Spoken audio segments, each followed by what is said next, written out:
Loin de tout, surtout en hiver, pour Anfgou et ses 9000 villageois.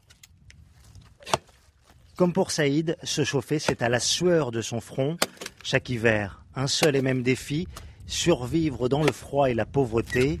Et cette année encore, c'est la même chose, même si la solidarité s'organise. Il y a 3 semaines, une caravane d'une association est venue ici pour nous donner des aides comme cette couverture. Mais que vaut cette aide dans une maison sans eau courante? Pour ce père de 3 enfants, la priorité, ce sont des infrastructures qui fonctionnent. Voilà l'hôpital, mais il n'est pas raccordé à l'eau. Pareil pour l'école à côté.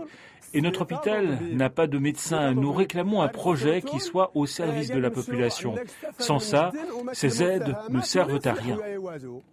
Des régions sous-équipées et coupées du monde dès les premières neiges.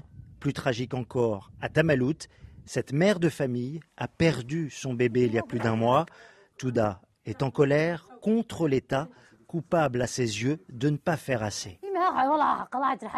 Regardez, c'est une vie ça, regardez la poussière partout. On est dans la misère, il y a le froid, on est exclu, c'est comme ça.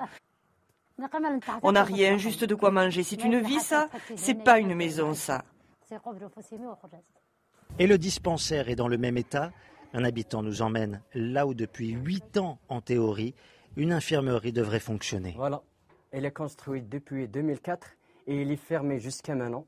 Quel est l'intérêt de bâtir, on vient de construire un dispensaire à Tamalout sans servir les habitants ou sans servir la population de Tamalout? Sans dispensaire et sans usine, à 400 km de Marrakech seulement et de ses milliers de touristes, cet autre Maroc, oublié des investissements économiques, continue de vivre comme au siècle dernier.